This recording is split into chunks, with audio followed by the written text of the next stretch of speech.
Sur le ring, il y avait deux gars qui s'entretuaient. Je m'appelle Patrick Beau, je suis auteur, vidéaste et créateur de la chaîne Axolot. Alors je me souviens pas vraiment du premier film que j'ai vu, c'était sûrement un Disney, mais par contre je me souviens du premier film qui m'a vraiment marqué au point de le revoir plusieurs fois d'affilée, c'était Ghostbusters, qui est sorti en 84 si je ne m'abuse. Et donc à l'époque ça avait été vraiment un choc, parce que mine de rien c'est un film qui est quand même assez impressionnant pour un enfant à l'époque, il y avait des effets spéciaux assez spectaculaires. Donc voilà, c'est resté un de mes films cultes et sans doute un de mes premiers chocs de cinéma. Beckman, qu'est-ce qui s'est passé? Rien de cassé? Il m'a tout englué. Oh, c'est génial. Contact physique authentique. Alors je pense que c'était pendant un événement Secret Cinema. Pour ceux qui ne connaissent pas, c'est des projections qui se passent à Londres généralement. Des projections de films dans l'univers du film qui est reconstitué pour l'événement. Et donc j'étais allé voir le Secret Cinema de 28 jours plus tard. Et donc avant de voir le film, il y a à peu près 3 à 4 heures d'expérience immersive où on était dans une sorte de Londres post-apocalyptique reconstitué dans des hangars. Et à la fin de l'expérience, on a regardé le film dans un hangar, couché sur des lits de camp militaires. Et le film était projeté au plafond. Et il y avait des zombies qui se baladaient dans les travées. Donc ça, je pense que c'est vraiment voilà, l'expérience de cinéma la plus insolite.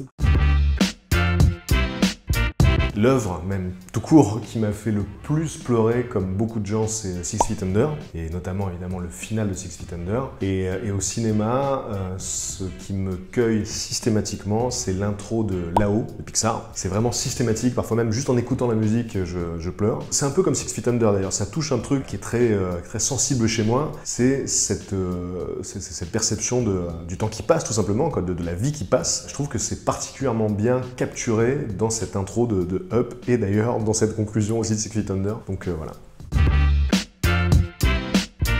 Dernière série, je pense que c'était Euphoria, qui était une claque de réalisation déjà. C'est une série qui n'a rien à envier au cinéma, c'est magnifique, il y a vraiment des scènes assez impressionnantes techniquement parlant, notamment une scène qui me vient à l'esprit où donc, le personnage principal traverse un couloir en rotation, un peu comme dans Inception. C'est quand même assez inhabituel de voir ce genre de scène dans une série. Puis c'est l'écriture en général, je trouve que les personnages sont brillants, les dialogues aussi. Donc ça c'était ma dernière claque de série. Là, ce qui me vient à l'esprit, c'est le dernier Gaspard Noé, Climax. Personnellement, j'aime bien Gaspard Noé pour ce qu'il apporte au cinéma français et au cinéma en général. Il y a certains de ses films qui ont été de vraies claques cinématographiques, mais je sais que je ne verrai pas Climax parce que Irréversible avait été un vrai traumatisme, ça avait été désagréable en fait. Quand je l'ai vu au cinéma, je me rappelle que j'ai vraiment failli sortir, et donc c'est pas un film que je reverrai. Du coup, on m'a dit que Climax était un peu dans cet esprit-là, donc avec des scènes d'ultra-violence et de cruauté un peu gratuite, et c'est vraiment pas ma tasse de thé. C'est un film qu'a priori, je ne verrai pas. Un jour sans fin. Je trouve que ce film est parfait, aussi bien au niveau de l'histoire elle-même que de la mise en scène. C'est un film qui est à la fois touchant, intelligent, drôle, profond, qui est parfaitement écrit du début à la fin et qui, pour moi, ne vieillit pas. J'ai tendance à considérer Un jour sans fin comme mon film préféré, mais c'est quelque chose qui varie beaucoup, donc voilà.